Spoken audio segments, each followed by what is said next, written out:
Welcome to the 12 Report with Blessings Musuku, and these are the headlines. Israel strikes Iran and Lebanon as Hormuz declared closed. President Tinubu to swear in Disu as IGP on Wednesday.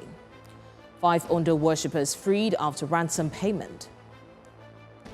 Of course, we have our reporters stationed in different parts of the country and beyond. We have Afia Hagan in London, Sumaya Abubakar and Sagir are on standby in the FCT. Viola Festus is in Rivers, Osinazu in Delta, Victor Mbadike is standing by in Lagos, while Bongani Ziziba is on standby in South Africa.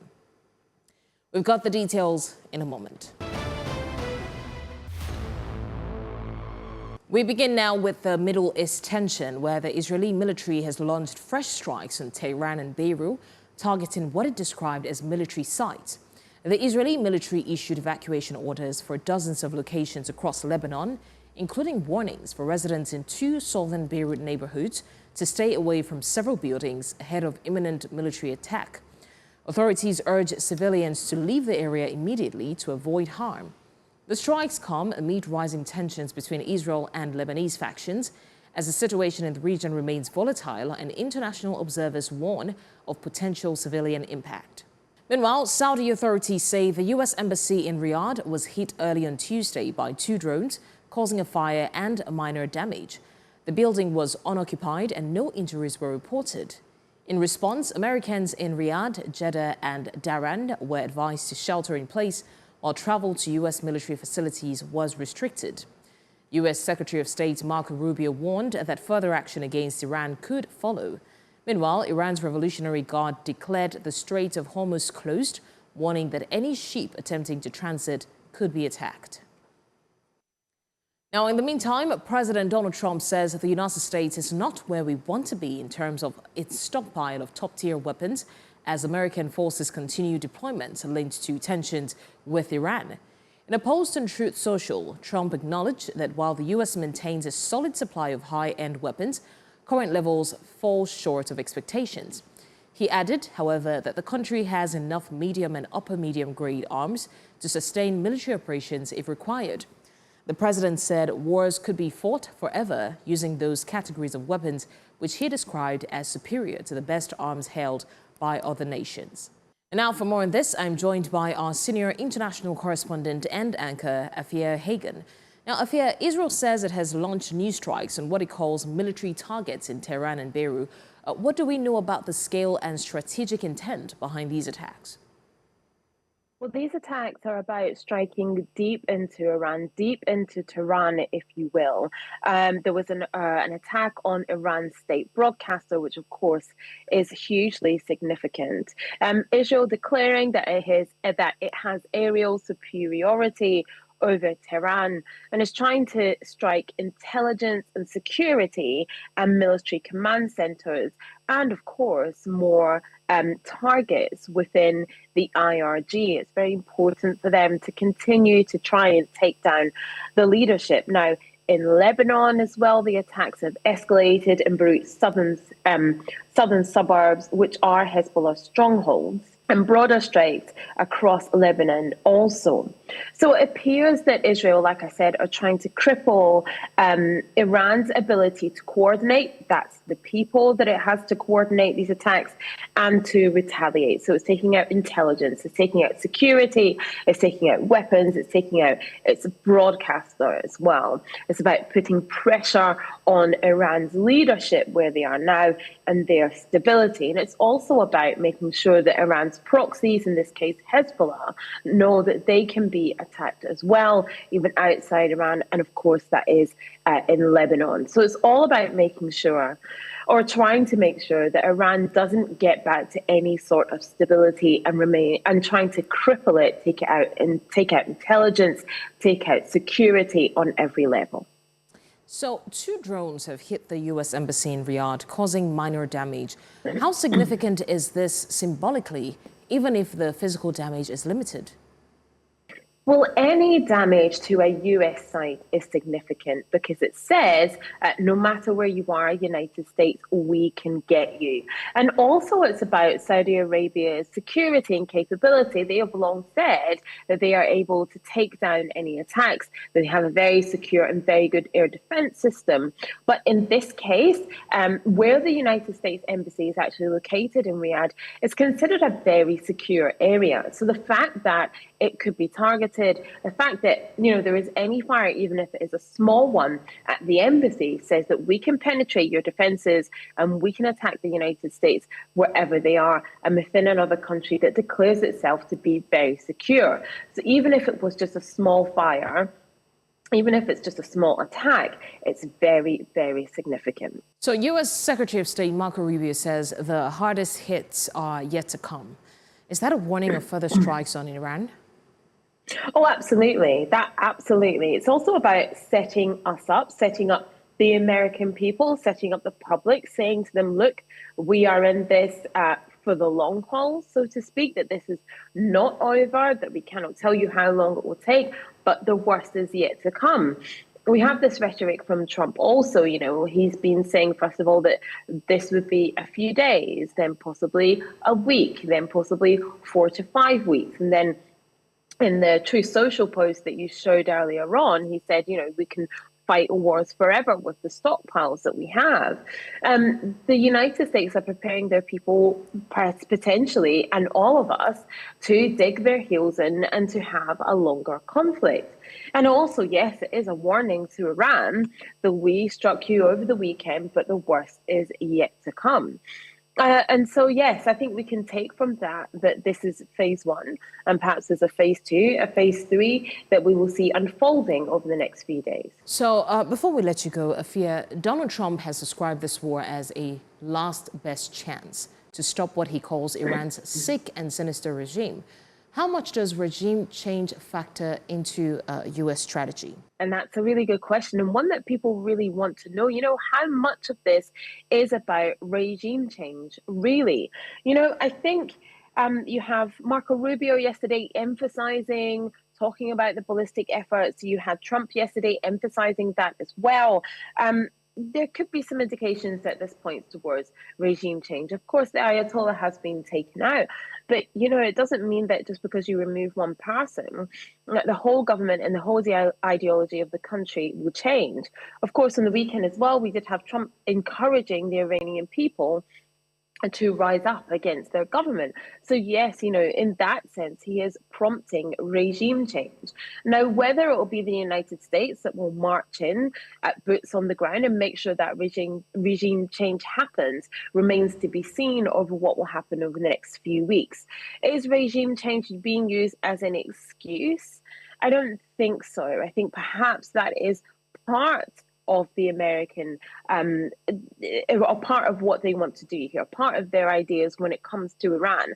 But of course, we cannot forget the negotiations that were taking place this time last week were about Iran's nuclear capabilities. That is very, very important to the United States as well. So regime change possibly is part of the United States plan, but it isn't the whole plan. Right. News Central senior international correspondent and anchor Afia Hagan giving us a look at what's happening in the Middle East. And definitely we're still fully following this story to see how it unfolds. In Nigeria, President Bola Ahmed Tinubu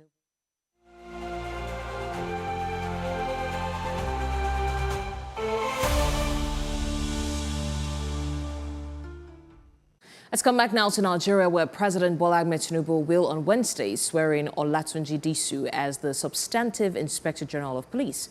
The appointment was unanimously endorsed by the Nigeria Police Council at a meeting held at the State House in Abuja. Presidential spokesman Bayo Ononuga says the swearing-in will take place during the Federal Executive Council meeting. Disu's confirmation follows his recent appointment as acting IGP after the resignation of Kayode Egbetokun. Now, a young lady in Rivers State is seeking justice after reportedly being assaulted for posting photos and videos showing the dilapidated state of a secondary school in Ahuada West. In the videos shared on social media, she highlighted the decayed structures and poor learning environment calling on authorities, including the chairman of Ahuada West Local Government Area, Eugene Epele, a native of the community, to take action. But reports say that on March 1st, 2026, the chairman, accompanied by security personnel, allegedly confronted her at her home, where she sustained injuries, including a broken lip. When contacted, the Ahuada West Local Government Area chairman declined an on-camera interview. Now, standing by for more updates on this is News Central's Bola Festus. Bola, this is a very surprising situation. Citizens are allowed to call out the government at any level, federal, state or local, if they feel like they're not doing a good job, especially when it comes to education. What is the current condition of a school at that the supposed victim highlighted? Good afternoon, Blessing. It may surprise you to know that I am in a classroom right now. Well, I'm not back to secondary school, you may be tempted to ask, but this is the classroom of SS3 students in Ubie Secondary School in Ahuada West.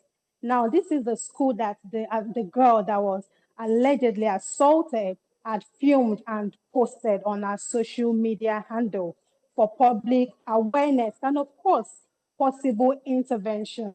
Now, News Central decided to investigate the school because that is the cause of the matter that we are discussing. Decided to investigate. And of course, we came to the community in Ahuada West to see for ourselves the condition of this said secondary school. And now this is one of the classrooms dilapidated. Well, yes, as the girl had posted. Now, you can imagine an outsider in a secondary school sitting in a classroom. This is because this school has no chairs for students to learn. So when it's learning time, they merge SS3A and B to study together. But these are science and art students. So you can ask why both students should be merged together for learning. This is a blackboard. This is a blackboard for this particular class. And it's nothing good to speak about. Let's go outside. Let's also show you a tour of the school. Well, we have the permission of the school authority to do this, and that's why we could get into the school facility. This is supposed to be a secondary school, but like the girl posted, it's dilapidated, yeah, Blessing. Wow. I'm sort of worried seeing the state of the school where students are meant to be learning. There's no board to even write what they're supposed to learn. Viola, are there any witnesses or evidence confirming the alleged assault at her home? Well, upon learning that we came to the community, some locals actually approached us. I still have some of them on standby in this school to speak to us. So we will be asking them certain questions. Let them speak to us. The actual state of this school. Thank you very much. You've been here for the longest that we have been here. Could you tell us how this school, as a community person, you told me earlier that you were once a student in this school, seeing this school in this condition now, how does it feel? Okay, personally, I feel very sad because I can remember while schooling here, this school used to be the pride of Ubie. Ubie is a kind of clan in this local government. And we are one of the best schools around. All right, unfortunately, we lost the audio there, but we're trying to find out if there are any witnesses to attest to what the young lady had alleged. Definitely, we will try to get Biola's audio back so that we can have her speak to that effect. Well, in the meantime, you're live with us on the 12 Report. We go on a short break. When we come back, we've got more stories. Just stay with us. Many thanks for staying with us. Now, the National Orientation Agency, NOA, NAVDAC, and the FCCPC have launched a joint enforcement and public awareness campaign to remove sachet alcohol and small volume spirit bottles from the Nigerian market. At a briefing at NOA headquarters in Abuja, the agencies announced that the multi-year moratorium has officially ended. Production, distribution and sale of alcoholic beverages in sachets or bottles under the 200 ml are now criminal offences. The move aims to curb underage drinking and reduce health risks linked to unregulated high-concentration alcohol. And now News Central Sagir Ibrahim is live at the event and brings us an update. Sagir, with the moratorium now officially over, is there any grace period for retailers that are holding the existing stock? Because, I mean, they can't just throw them away now, can they? Well, blessings. Good afternoon. Yes, they cannot throw them away, but then if you consider the moratorium period that's been given to them, I mean, from 2018 to 2026, that's about 8 years a moratorium given to them. So at this point, whether you've got stock left or not, that's not the problem of the federal government, because they are saying that 8 years has been given. This is supposed to have been a gradual phase out.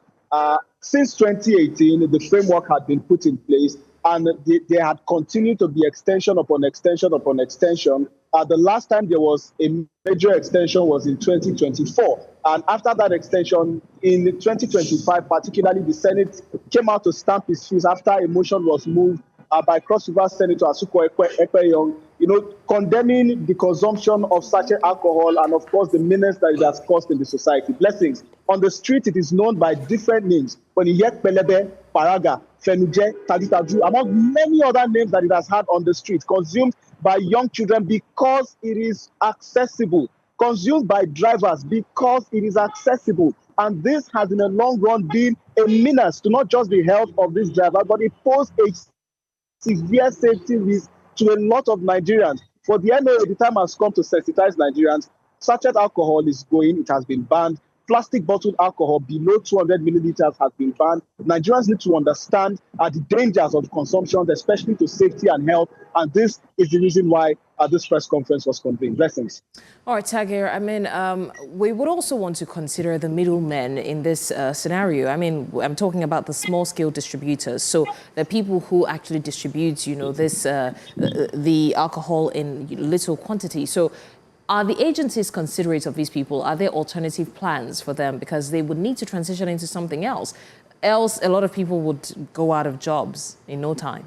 Well, blessings. That's the question that was raised also during this press conference. And the response that the FCCPC has given is, if there was a need to transition, that would have been 8 years ago. If there was a need to phase out these businesses, that would probably have been 5 years or less ago, because the government feels at this point that enough time has been given for those who have been consistently doing these businesses over the years to transition to something else. At this point, they are saying, if for any reason you had stockpiled, if for any reason you have continued to purchase sachet alcohol drinks, even after the moratorium, was lifted, and then the Senate had given the final, blow to the distribution of sachet alcohol drinks, then at this point, the FCCPC is saying you just have yourself to blame, because enough time has been given.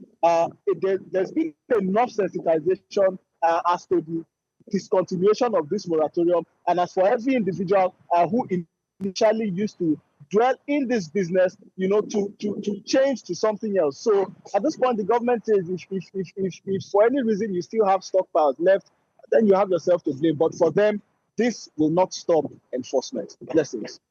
All right, Sagir Ibrahim, I mean, at least one must give accolades to these agencies, because in Nigeria and even across the world, anything that affects children, their health and their future is something that should be looked into critically. And it's good to see that they're looking into this, especially because of the children and those who are underage. Sagir Ibrahim there with the update on the sachet alcohol ban. It is eventually coming into effect, and this will definitely affect those who refuse to take heed all the while.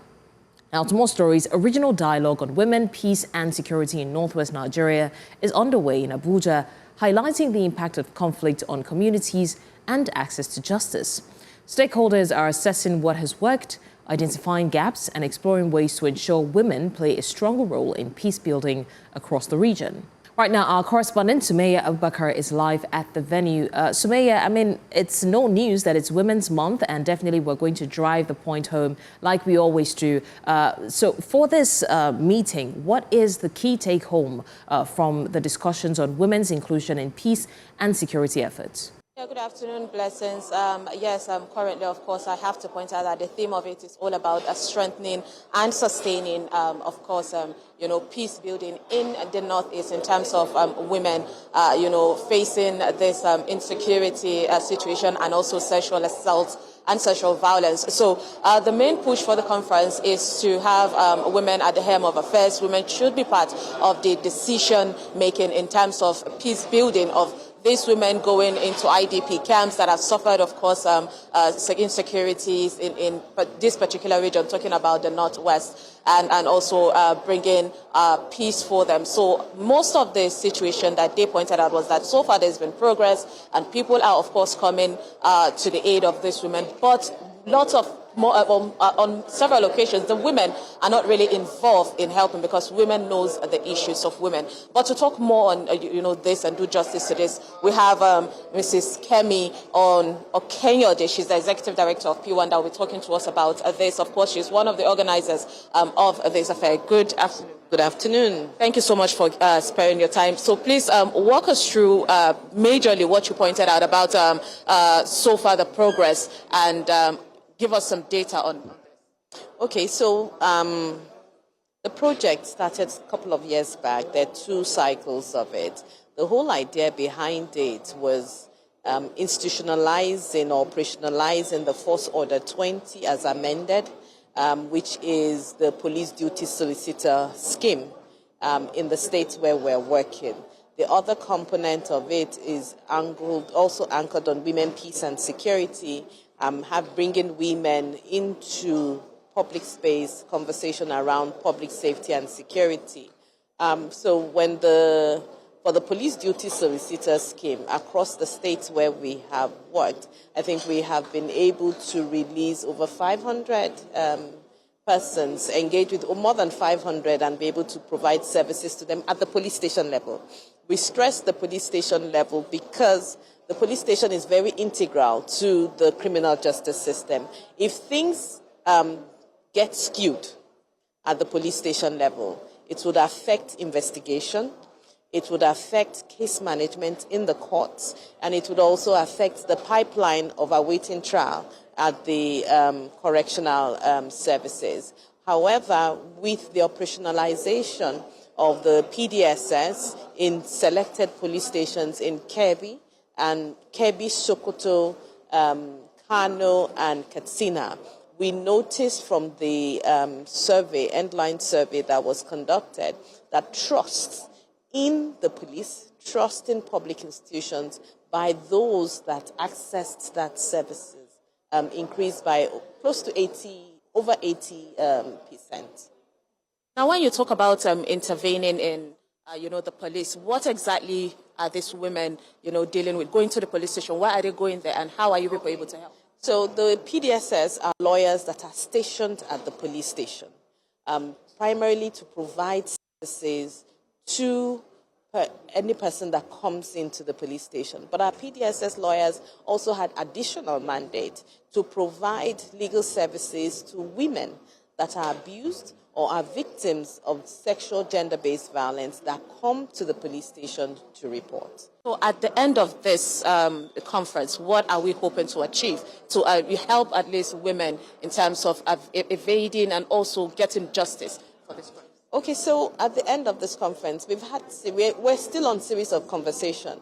Last week we had a conversation with the Legal Aid Council of Nigeria on how organizations, civil society organizations that provide that support the police duty solicitor scheme, the Nigerian Bar Association, and other stakeholders can come together with the Legal Aid Council of Nigeria, including the National Youth Service Corps, to ensure the sustainability of this initiative.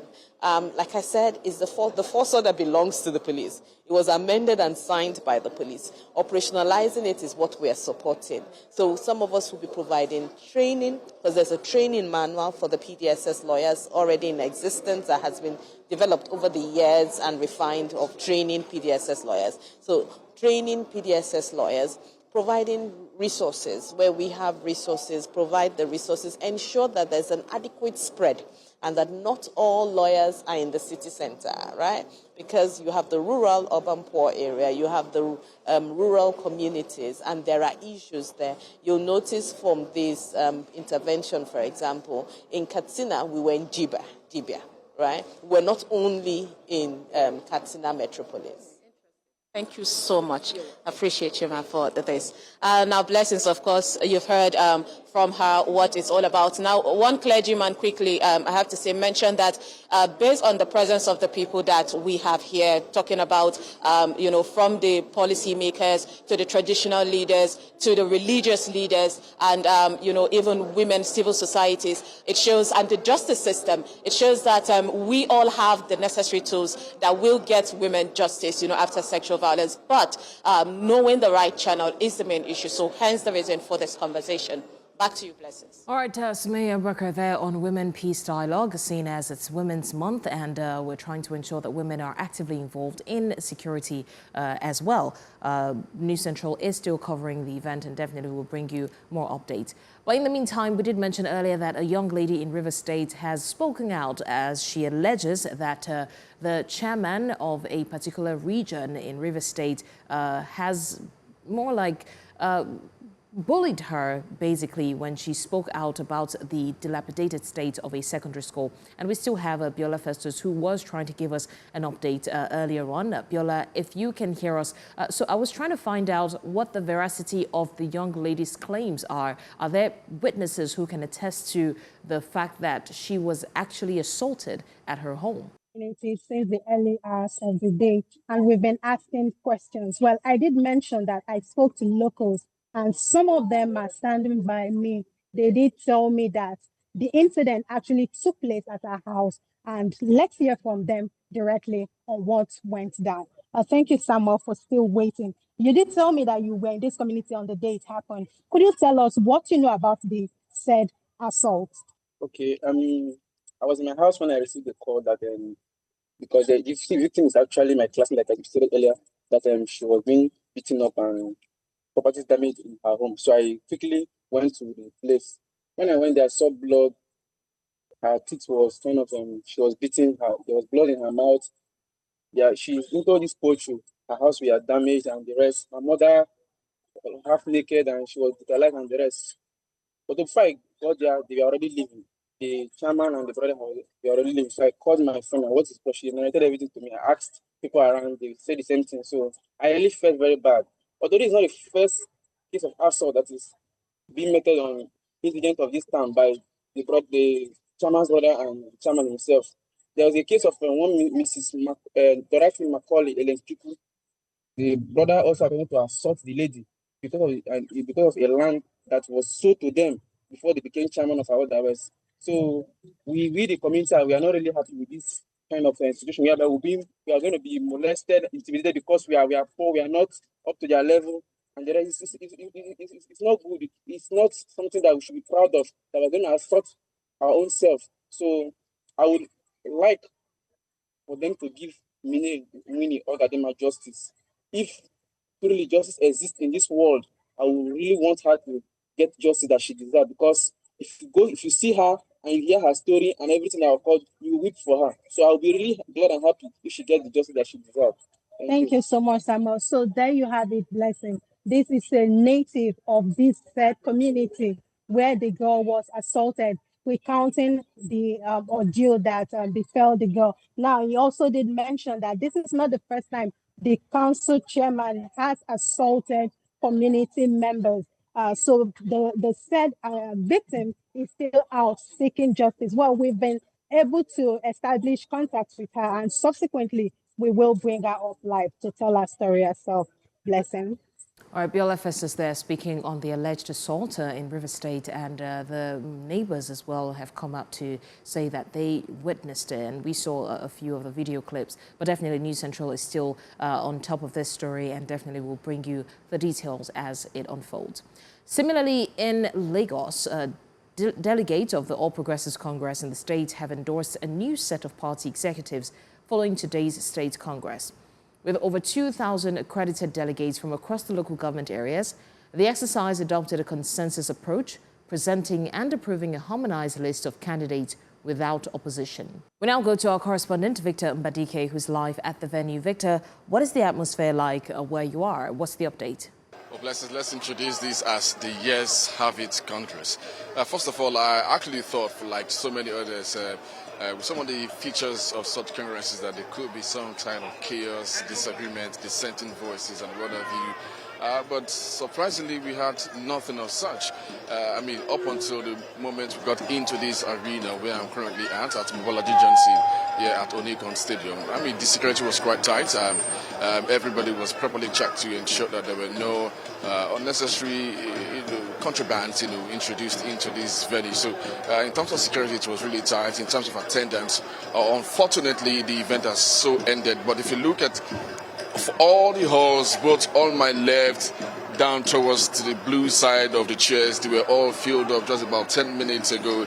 I mean, the entire place is, people from different local government areas of the state in their different attires all were here to support. We thought earlier that we were going to have some kind of competition, but surprisingly, Stella Okotete, who was the chairman of the APC Congress, in terms of whatever is happening here, clearly said there was a consensus earlier, so there was an internal democracy that had happened before now, where they all choose who their leaders will be, from the state chairman to the very least of to the youthful state. So in terms of who is going to be leading as the state chairman, we have Cornelius Ojalabi, who is coming back actually for another time. He was, of course, he's still the state chairman, and pretty sure because of 2027 elections, they wouldn't want any alterations of any kind.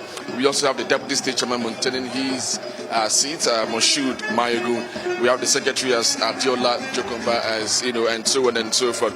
And so we had all the party faithfuls and all the big names you can ever think of right here at this Congress, including the state governor Babajide Sanwo-Olu and his deputy Amzat, and of course former state executives, former state governors, all were present here. So blessings. I could say in the this Congress only lasted just about less than 1 hour, surprisingly less than 1 hour. Everybody said yes to the decision made by the delegates, who were about 2,000 and more right at this Congress. So like I said earlier when I began this conversation, I said it's like a yes, the yes have it Congress, because no dissenting voices at all. Blessings. Everyone agreed that Cornelius Ojalabi, the state chairman of the APC, will remain the leader, as well as other leaders mentioned here. Blessings. All right, Victor Mbadike there on the APC Congress in Lagos. Well, let's switch now to the APC Congress in Delta State, which has kicked off its state congress at the Cenotaph in Asaba. The exercise is being overseen by party officials and independent observers to ensure a transparent and credible process. News Central's correspondent Austin Azu is standing by to give us a live update from the venue as well. Austin Azu, if you can hear us, what is the update from the APC Congress in Delta State?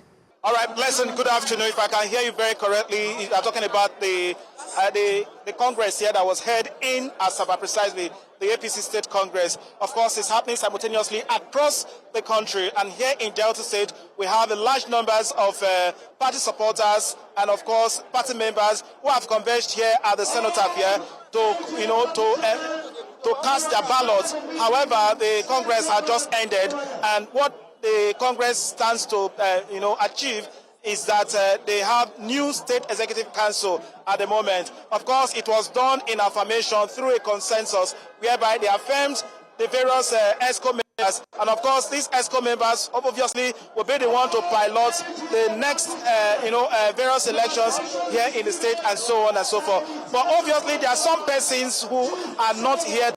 We'll come back to Austin Azu, but in the meantime, Kogi State Governor Usman Ododo has received defected members of the People's Democratic Party into the All Progressives Congress at the Government House in Lokoja. The decampees, led by the former Kogi lawmaker Sunday Shigaba from Basa local government area, say that the move is aimed at strengthening political collaboration in the state. News Central's Mono Balagbogo reports.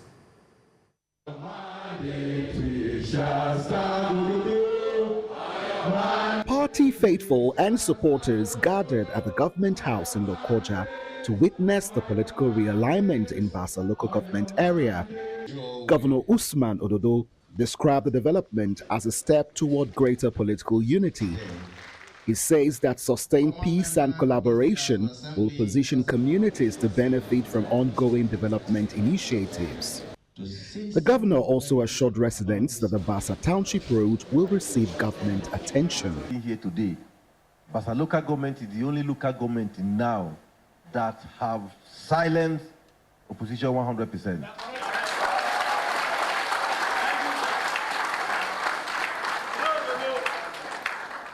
And for that, there's nothing within my power and limits that Basa people are that I will not struggle to do. Governor Ododo commended Sunday Shigaba for what he termed a bold decision to join the APC. Earlier, Shigaba said his decision followed consultation with supporters. He added that joining the ruling party will enable him to contribute more effectively to governance and grassroots development in Basa. And I have chosen to pitch tents with you and the APC family in the state and beyond. That is what at national. We will continue to work assiduously for our collective good. The Kogi State APC chairman Abdullahi Bello described the defection as a significant boost for the party structure in Basa local government area. With the coming in of this man, Honorable Sunday Shigaba, the victory is total.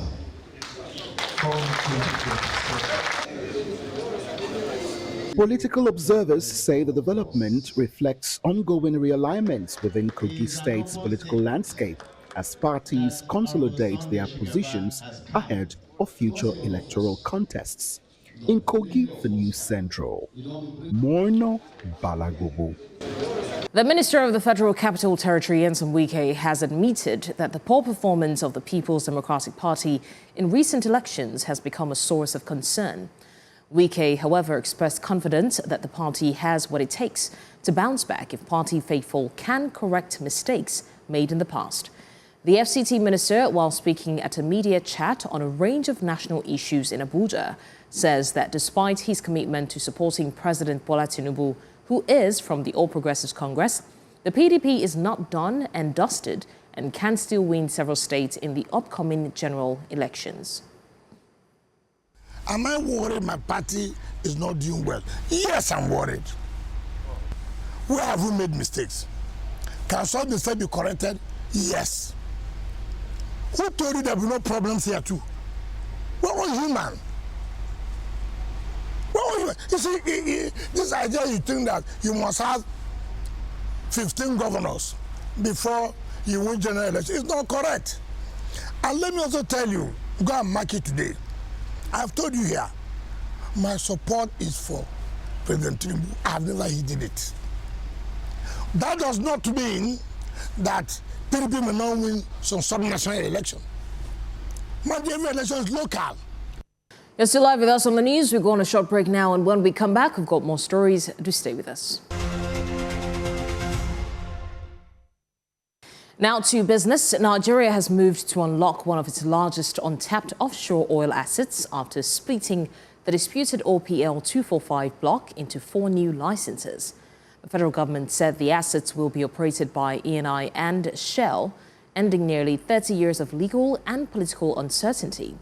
The oil block has remained dormant since 1998 following corruption allegations, despite its huge production potential. Final agreements are expected shortly. A development analysts say could boost crude output, attract fresh investment and revive confidence in Nigeria's deep water oil sector. Now, Belamine Chatunga Mugabe, the son of former Zimbabwean President Robert Mugabe, has returned to the Alexandria Magistrate Court in South Africa. Mugabe and his co-accused, Tobias Mugabe Matonhudze, are expected to apply for bail. The pair face charges of attempted murder and defeating the ends of justice. They were arrested after a gardener was shot and injured at Mugabe's upscale Hyde Park residence. Police say the firearm used in the incident has not yet been recovered, although bullet cartridges were found at the scene. Now, our correspondent Mongani Ziziba is at the court, and I'll hand over to her to give us the latest. Mongani, over to you. A very good afternoon to you and our viewers. I'm standing outside the Alexandra Magistrate Court where Belamine Chatunga Mugabe, son of Zimbabwe's former president, that is Robert Mugabe, did return today accompanied by his co-accused, that is Tobias Mugabe Matonodze. They just appeared briefly and the matter has been stood down for the 5th of March to apply for bail, with his lawyer Sinenhlanhla Mngoni saying that it's because of the missing documents and some disclosure from the state prosecutor prosecutor. Let's take a listen to what he had to say. There are quite a number of challenges today with regards to the proceedings. Firstly, there was a technical failure with the electricity. We weren't able to proceed, but be that as it may, yes, you are correct. There are still some documents that the prosecution needs to provide us with before we proceed with the bail application on our client's behalf. The two faces charges of attempted murder and defeating the ends of justice following the incident at Mugabe's upscale property in Hyde Park, Johannesburg. The case arose after a gardener was shot and injured at this property, and we understand that he is still in hospital fighting for his life. So the police investigations are still ongoing, and while they haven't located the actual firearm used in shooting, they recovered bullet cartridges on the premises on the day of the incident. And in his first appearance, his lawyer Sinenhlanhla Mnguni told the media that the state prosecutors had questions about their client's legal status in South Africa. And during previous interviews, his attorney indicated that authorities also need to still verify whether both the accused are legal in the country. And if somehow it's found that they are not illegal, it could impact their chances of being granted bail. So the court proceedings will proceed here on the 5th with the state prosecutors and the defense presenting their arguments. The case has also attracted significant media attention given the Mugabe's high-profile background and also the serious nature of the charges. So we continue to monitor this story closely as we'll come back this Thursday here at the magistrate. But for now, it's back to you in the studio. All right, still on stories outside of Nigeria, Zimbabwe has begun releasing 3,978 inmates under a presidential amnesty aimed at reducing prison overcrowding. The amnesty was approved on the same day the cabinet endorsed constitutional amendments that could extend President Emerson Mnangagwa's tenure until 2030. Justice Minister Ziyambi announced in Harare that more than 4,300 prisoners are expected to benefit, including 223 women. Authorities say the program targets vulnerable inmates and those who have demonstrated rehabilitation. However, individuals convicted of serious offenses like murder, rape, and armed robbery are excluded. Now back to security matters. 5 worshippers abducted during an early morning prayer session at a Celestial Church of Christ branch in Uso, Owo local government area of Ondo State, have regained their freedom. The victims were released on Monday evening in Ilado community after their families reportedly paid a 9 million naira ransom. A family source say the kidnappers initially demanded 40 million naira per victim, but reduced the sum after negotiations. The Ondo State Police Command had earlier confirmed the rescue of 1 worshipper and the arrest of a suspect during a joint operation with the Nigerian Army and local vigilantes. Police say efforts are ongoing to track down the remaining suspects as security agencies intensify operations amid rising kidnapping cases in parts of the state.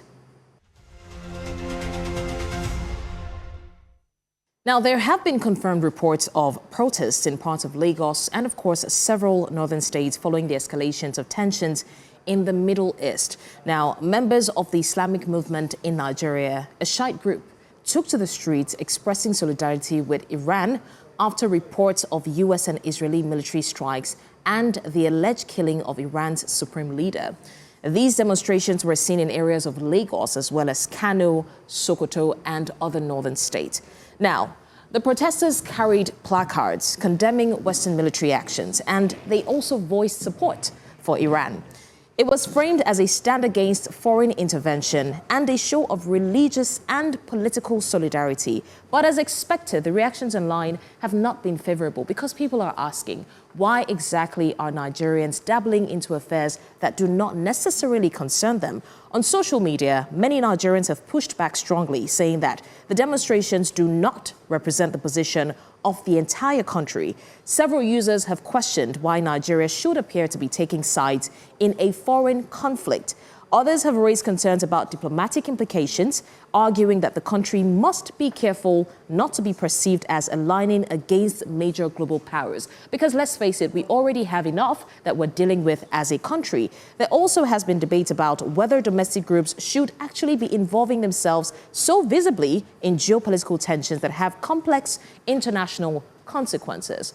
But in all, let's just stay safe as a country. And that's your postscript. Now, before we go, let's take a look at what's happening in the sporting world. The athletes opened the AFN Golden League Series with a rush of personal bests across track and field events. And we have Onyechi Obaru, who is on standby to give us more. Onyechi, are you ready for us? Yes, I am ready. We've seen personal bests and blistering forms from our athletes who are participating at the AFN Golden League Series. From the likes of national sport champion, that's the 100 meters, Chidera Ezeako, having to produce a blistering time in the 100 meters to other athletes in the throw. We'll tell you more about that on In the Game at 1 p.m. Well, you've heard it. Stay tuned on In the Games. And that's all from this side on the 12 report today. Now, send in your eyewitness report to the WhatsApp number on the screen because we want to see what you see. Also, follow us on social media. We are at News Central TV. Now, you can watch News Central live on DSTV, channel 422, GoTV, channel 23, Star Times 274, Avo TV, and of course, live on YouTube. Many thanks for watching. I'm Blessings Masugu.